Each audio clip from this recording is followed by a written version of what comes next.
I'm riding a little John boat in Lake Seatel in Herman, Missouri. This morning I got an email letter from a guy in England. I get a lot of emails like this, and I thought that maybe I would try to answer this email in such a way that other people might be benefited besides this particular person. I'm going to answer this guy in a video blog. I think they're called vlogs. Anyway, let me read this letter to you.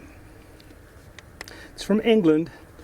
I live in England and have enjoyed reading articles on the Tentmaker site and have watched several of your video blogs and speaking on YouTube. I've been a Christian since 1988 and until recently attended churches along with my wife and two daughters, which were a part of the Assemblies of God and New Frontiers.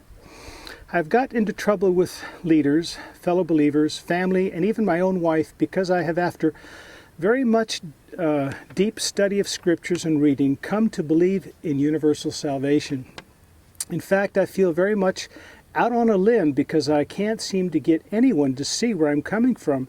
No matter how much I explain where the word hell comes from, the meaning of such words as Sheol, Hades, Gehenna, the meaning of Olam and Aeon, and all the many scriptures that clearly explain God's plan to ultimately save all mankind. It is as if I get blank looks from otherwise intelligent and thoughtful people. Because I'm so mixed up about a number of issues, I have taken a break from attending our local church for some months now. I'm seeking guidance as to whether to stay a member, find another assembly to join. Would be nice to find one that is open to ultimate reconciliation teaching, but don't know of any. Or come out of the system altogether. I saw on one of your videos that you and your wife were rejected by churches in your hometown because of your views on universal salvation, and are you now in a church grouping or outside the system? I feel misunderstood and lonely in many ways. It would be awesome if my wife felt as I do, but she is convinced that if you reject Jesus, you will spend eternity in hell. I've also been castigated because my youngest daughter has now picked up very much on my own beliefs compared to those taught at our church. Do you see my dilemma? You and your wife both believe in universal salvation. I have enjoyed your wife's videos on YouTube also. There is unity there. My wife and I love each other, but the atmosphere changes as soon as we discuss hell. There is disunity on this issue. Is there any advice you can give me regarding my dilemma about this and also the issue of church as I outlined above? I would welcome comments and suggestions. Well,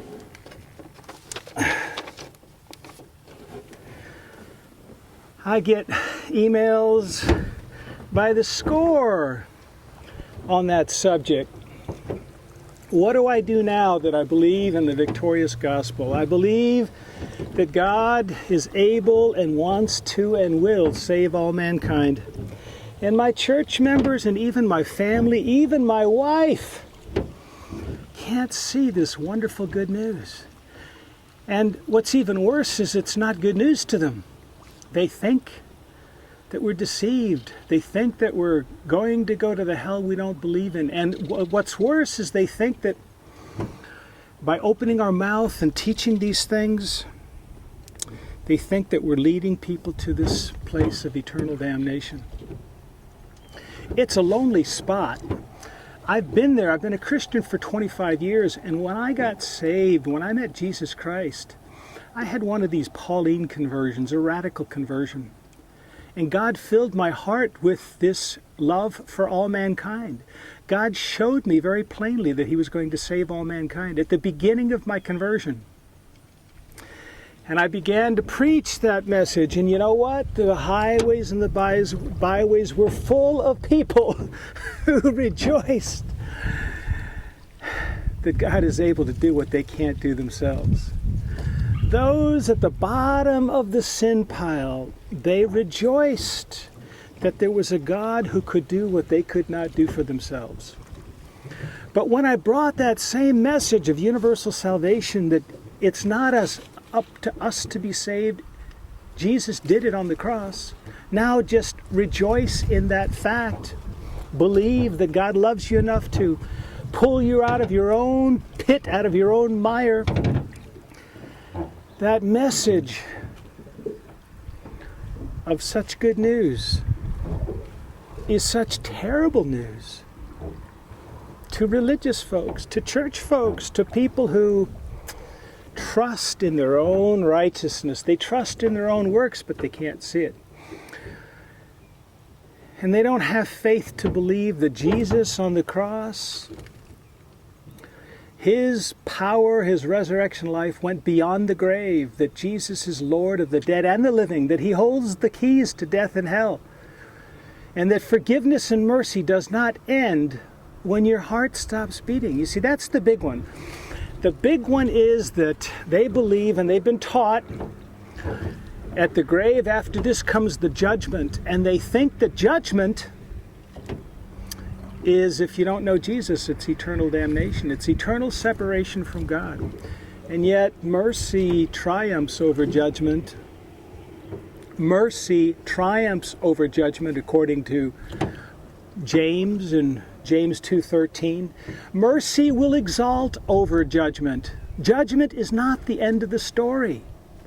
Eternal unforgiveness by God after the grave is not the end of the story. If that was the end of the story, the gospel would not be good news. It would be very, very, very, very bad news for most of mankind. Well, anyway, after the pastors saw that I was teaching universal salvation, they kicked me out of church after church after church, and they showed me that my belief in universal salvation, even though I was given a vision, even though I experienced this incredible love, and even though I saw Bible passages that taught universal salvation, they showed me that it was terrible, terrible heresy, that most of mankind was damned to eternal damnation.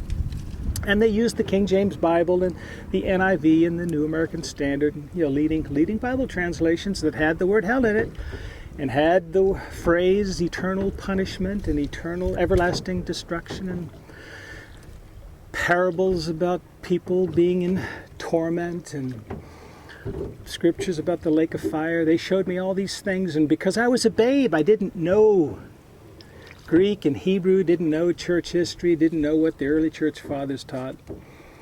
I fell into the pit of eternal damnation, started preaching that, because, man, if everybody's going to go to hell if they don't accept Jesus, that's the most important thing a person should do. A Christian, if they really believe in hell, they should spend their entire life, day and night, begging people to get saved, to accept Jesus Christ. But they don't. They don't.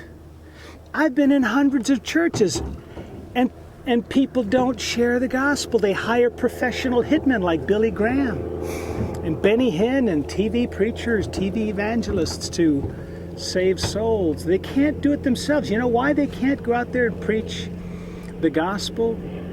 Because it's really not good news. They can't do it because when they go out there and tell people about this good news that the church teaches, people ask honest, sincere questions, and they don't have good, honest answers. And so they quit evangelizing and hire professional hitmen. Well, after I saw universal salvation when I first got saved, and then had it robbed from me from pastors who knew the Bible better than me, I started teaching eternal damnation, and I became sick. I mean, inside, spiritually, soulishly, I became sick. This teaching of eternal damnation made me so sick after a few years of handing out thousands of tracts and begging people to get saved. I told God one day, driving down Interstate 70, to just kill me. I had it. I was better off as an atheist. Oh, I knew I was going to heaven, but This, whatever it was that I was eating, whatever it was that I was teaching, my life had become miserable to the point where I just wanted God to kill me. And I asked him, I said, kill me. I've had it. I don't want to serve you anymore. This, whatever this Christianity is that I'm doing in church, it stinks. On that very day that I told God to kill me, some preacher on the other side of the river gave me 14 booklets by a guy named J. Preston Eby from Texas. I read those booklets and I said, if what's in these booklets is true, this was my problem. This is why I had lost the joy. This is why I had lost the love and the peace that was so abundant when I first got saved. These booklets showed that the leading Bible translations had been grossly mistranslated. Words like Aeon, like this guy that wrote the letter, Aeon and Sheol and Hades, these words had been grossly mistranslated. Well, that put me back on the right course again. But then I started getting kicked out of churches again.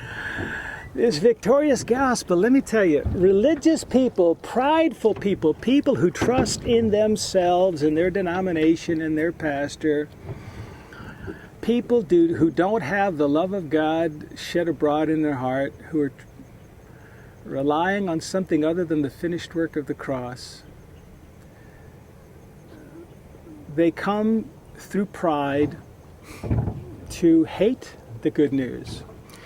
But you know, one of the problems that this guy has, like with his wife, I read an article recently on the internet by a Dr. Weston from Emory University. Look it up. I think I have an article called Programmed to Lie on our website.